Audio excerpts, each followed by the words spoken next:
Republik Indonesia memiliki berbagai pulau, suku, dan budaya yang beraneka ragam.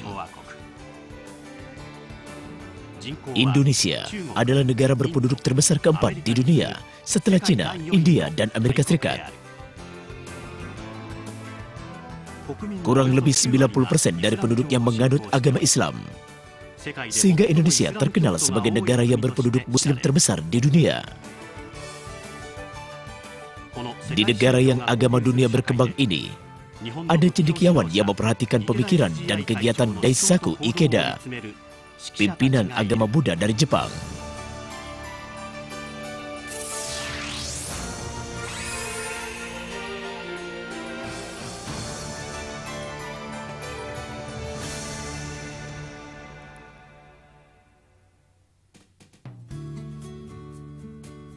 Universitas Indonesia terkenal sebagai universitas terbaik di Indonesia dan terus memunculkan orang berbakat terkemuka di bidang politik, ekonomi, maupun berbagai bidang lainnya di masyarakat.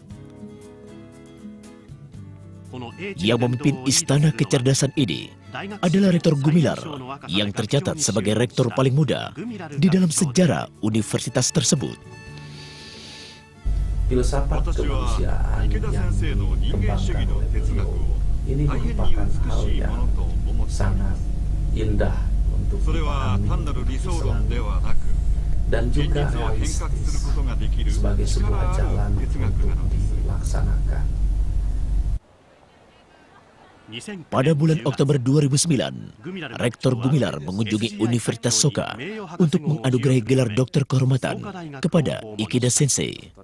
Diberi kesehatan, mengabdi kepada kemanusiaan, membangun kesejahteraan bagi rakyat. Perkataan Bapak yang sangat mulia, saya tidak bisa melupakan seumur hidup saya. Upacara yang dilaksanakan dengan hikmat ini menjadi upacara bersejarah bagi Universitas Indonesia yang pertama kali melaksanakan di luar negeri. Kepada Ikeda Sensei, kami mengucapkan selamat.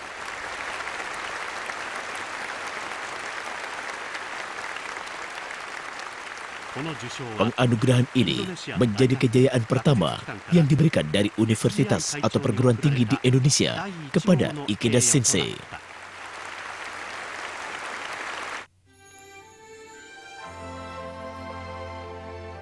Sampai sekarang, Ikeda Sensei telah memajukan pertukaran dengan Indonesia dan meningkatkan dialog dengan pimpinan atau cendekiawan di berbagai bidang. Di negara yang agama Islamnya berkembang ini pun, anggota Soga Gakkai yang menghormati Ikeda Sensei sebagai guru dan menuntut filsafat kemanusiaan telah memperluas kepercayaan di dalam masyarakat.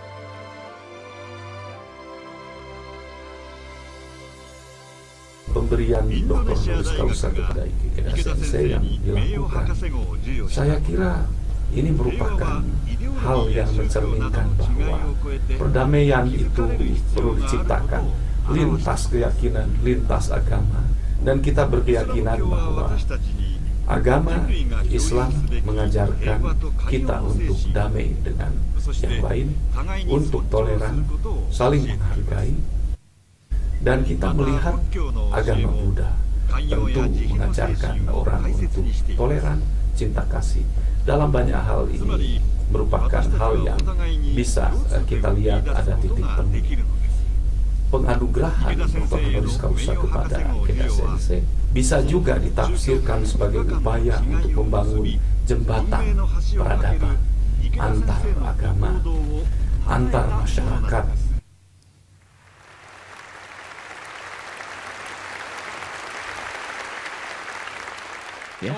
Saya ingin mempersembahkan upacara hari ini kepada Dr. Toynbee, sejarawan terkemuka di abad ke-20.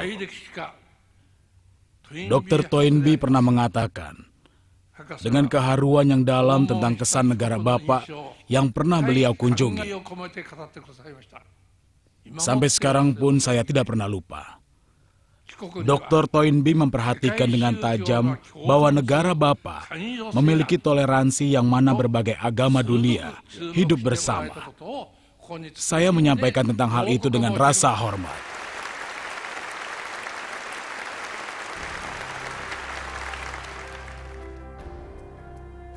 Pada tahun 1970-an, ketika ketegangan Perang Dingin Timur Barat semakin tinggi, Ikeda Sensei melaksanakan dialog dengan Dr. Arnold Toynbee. Buku dialog tersebut adalah dialog menuju abad ke-21. Ada seorang budayawan terkemuka yang memperhatikan buku dialog antara kedua orang ini. Itulah Kiai Haji Abdurrahman Wahid, pimpinan spiritual Nahdlatul Ulama, yaitu organisasi agama Islam terbesar di Indonesia. Kiai Haji Abdurrahman Wahid yang telah mengatasi berbagai penyakit, walaupun kehilangan penglihatan, telah bertugas sebagai Presiden RI keempat. Beliau adalah pimpinan negara besar yang disayangi oleh masyarakat luas dengan nama panggilan akrab Gus Dur. Pada bulan April 2002, setelah selesai tugas sebagai Presiden RI, Gus Dur mengunjungi tempat Ikeda Sensei. Bapak Wahid, saya merasa terhormat. Terima kasih banyak. Bapak adalah pimpinan dunia yang paling saya hormati. Saya terus memikirkan tentang Ikeda Sensei.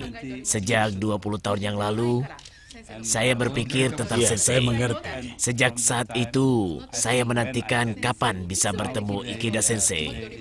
Maka hari ini merupakan hari yang Saya agung. tahu itu. Saya senang mendengarnya, Pak. Iya, Ayo, terima kasih. mari. Iya. Saya senang sekali bertemu dengan Bapak.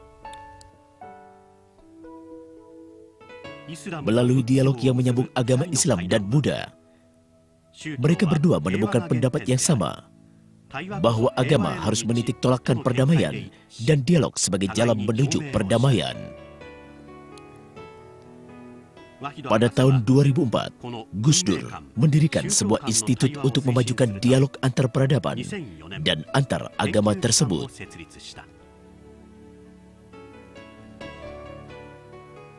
Yang bertugas sebagai direktur institut tersebut adalah Ibu Yeni Wahid, anak kedua dari Gus Dur. Kita semua mengikuti dan terinspirasi dari pernyataan beliau berdua yang menyatukan mereka bahwa dasar semua agama adalah mengajarkan perdamaian.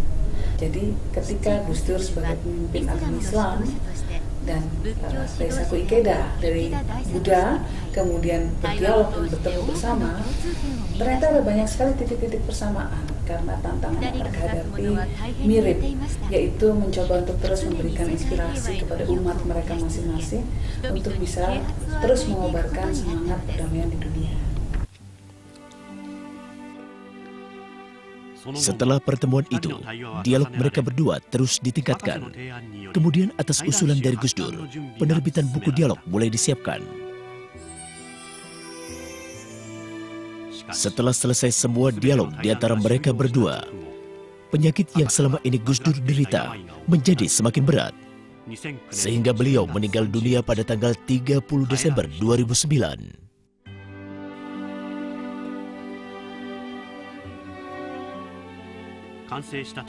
Buku dialog yang telah diterbitkan ini menjadi kata-kata peninggalan atau wasiat dari Gus Dur yang dicintai oleh masyarakat luas. Jadi yang sepanjang saya tahu, ayah saya Gus Dur, Kiai Haji Abdurrahman Wahid memang sangat terobsesi bahwa buku ini harus segera terbit.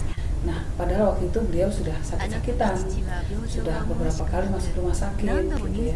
Kemudian yang menjadi salah satu semangat bagi Gus Dur untuk sembuh itu adalah agar beliau bisa travel ke Jepang dan bertemu lagi dengan Daisaku Ikeda.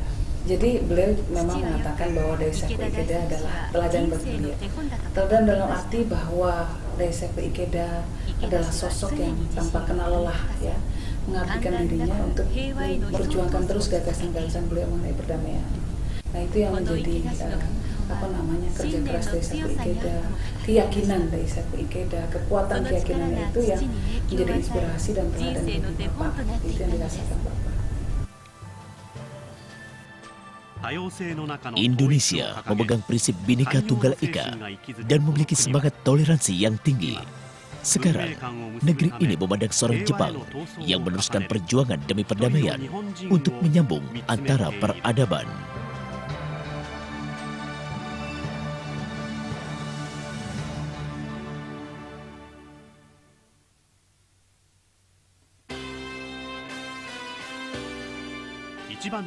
Negara tetangga yang terdekat dari Jepang, Korea Selatan. Negara yang terus berkembang sebagai salah satu dari negara maju di Asia ini, sekarang memperdalam hubungan persahabatan dengan Jepang. Kedua negara itu semakin aktif dalam pertukarannya. Namun demikian, kita tidak boleh mengabaikan sisi positif dan sisi negatif antara kedua negara yang melangkah sesuai dengan sejarah yang penuh gejolak. Di Korea Selatan yang dulunya disebut negara yang jaraknya dekat, namun hatinya jauh, ada cendekiawan yang memperhatikan pemikiran dan kegiatan Daisaku Ikeda, pimpinan agama Buddha dari Jepang.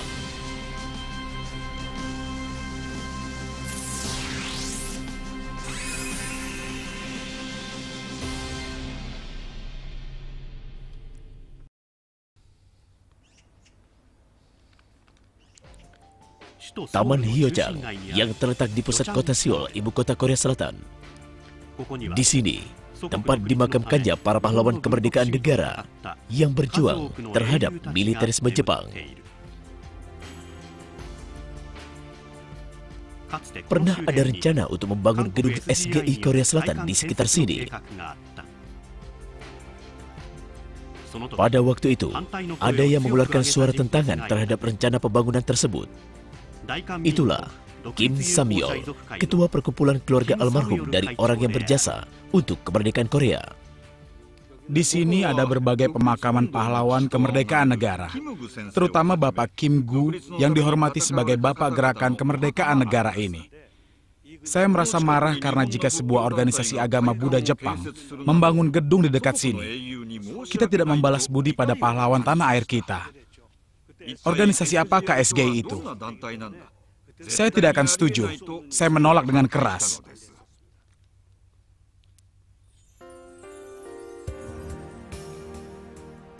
Perkumpulan ini dibentuk oleh orang-orang berjasa yang berjuang dengan mempertaruhkan nyawa sendiri demi kemerdekaan Korea Selatan. Dan anggota keluarganya, itulah bisa disebut tiang dari semangat bangsa Korea Selatan. Bapak Kim yang sebelumnya mengutuk habis-habisan terhadap tindakan kekerasan dari Jepang, mulai meneliti Soka Gakkai dan Ikeda Sensei secara tekun.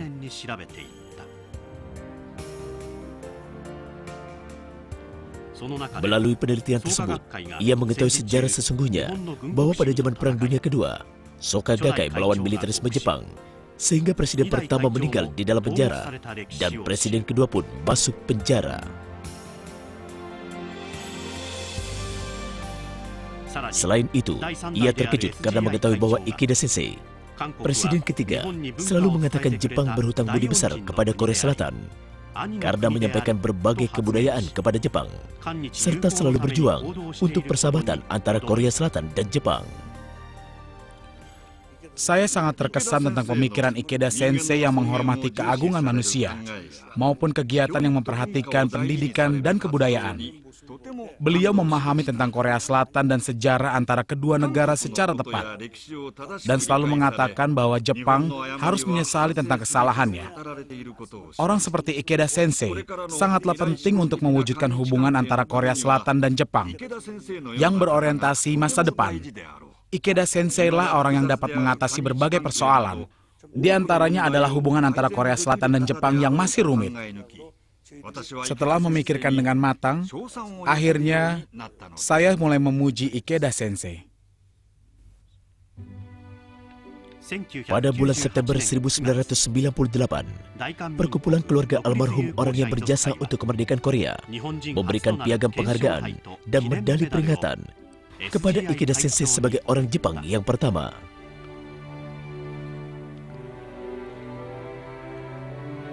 Selamat datang. Saya menantikan Bapak. Saya merasa terhormat karena dapat bertemu dengan Ikeda Sensei. Selain itu, saya tidak akan lupa tentang penghargaan yang diberikan oleh Bapak sebagai kehormatan seumur hidup. Terima kasih. Kemudian, karena Bapak Kim menyetujui rencana pembangunan dari SGI, suara dari kelompok oposisi menjadi hilang. Pada akhirnya, gedung SGI dibangun di dekat Taman Hyochang.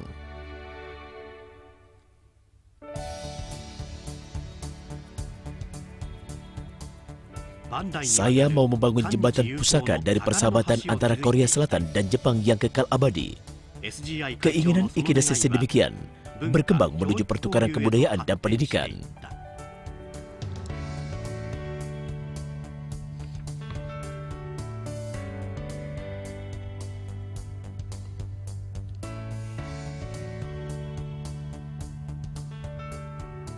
Kemudian, di berbagai bidang di masyarakat Korea Selatan, tokoh yang memperhatikan Ikeda Sensei semakin meluas.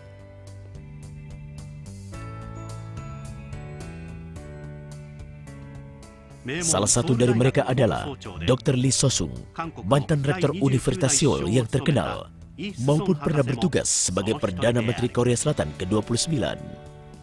Sejak dahulu saya memperhatikan bahwa SGI Korea Selatan melaksanakan kegiatan yang mantap dan merupakan organisasi yang memiliki keyakinan untuk berjuang demi kemanusiaan. Pada tahun 1990-an, ketika bertugas sebagai Perdana Menteri, Dr. Lee So-sung memperhatikan kegiatan sosial yang penuh pengabdian, seperti gerakan kebersihan tanah air yang dilakukan SGI. Kemudian setelah selesai tugas sebagai Perdana Menteri, beliau sekali lagi memperhatikan SGI Korea Selatan. Dr. Lee So-sung terkesima pada sosok yang penuh keremajaan. Ada banyak generasi muda. Semuanya menghormati Ikeda Sensei, seorang Jepang sebagai guru mereka, dan mereka menjadi warga negara yang baik maupun orang yang baik di masyarakat. Pada zaman yang kacau ini, Ikeda Sensei terus memberikan inspirasi dan harapan kepada generasi muda Korea Selatan. Dr. Lee So-sung telah melihat kebenaran dari sosok Ikeda Sensei.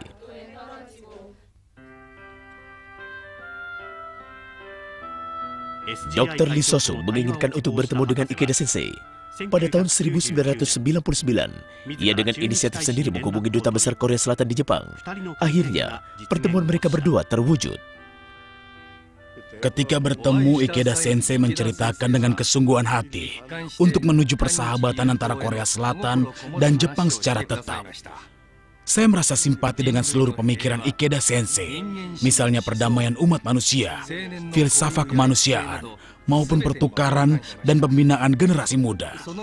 Selain itu, saya sangat terharu dan berterima kasih karena Ikeda Sensei walaupun orang Jepang mengatakan tanpa ragu-ragu bahwa Korea Selatan adalah negara yang mana Jepang berutang budi besar karena menyampaikan berbagai kebudayaan kepada Jepang. Kegiatan Ikeda Sensei menuju persahabatan antara Korea Selatan dan Jepang melalui pertukaran generasi muda dan kebudayaan merupakan jalan yang harus kita tempuh. Kemudian, pada tanggal 18 November 2009, bintang jasa kebudayaan Mahkota Bunga, yaitu bintang negara dari Korea Selatan, diberikan kepada Ikeda Sensei untuk memuji sumbangan besar demi perdamaian dunia maupun persahabatan antara Korea Selatan dan Jepang. Yang mengajukan kepada pemerintah adalah Asosiasi Koran Korea Selatan yang disebut sebagai hati nurani dunia pers Korea Selatan. Kim Si-jung, ketua kehormatan asosiasi tersebut, mengatakan, "Justru saya mengharapkan bahwa Korea Selatan dan Jepang bukan lagi negara yang jaraknya dekat namun hatinya jauh.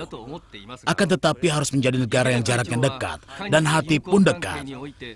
Dalam hubungan persahabatan antara Korea Selatan dan Jepang, Ikeda Sensei selalu memandang Korea Selatan dari segi kemanusiaan tanpa prasangka apapun.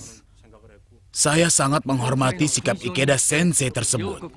Kali ini saya telah mengajukan kepada pemerintah untuk memberikan bintang jasa kepada Ikeda Sensei dengan perasaan yang murni, yaitu melalui pemberian bintang jasa kali ini.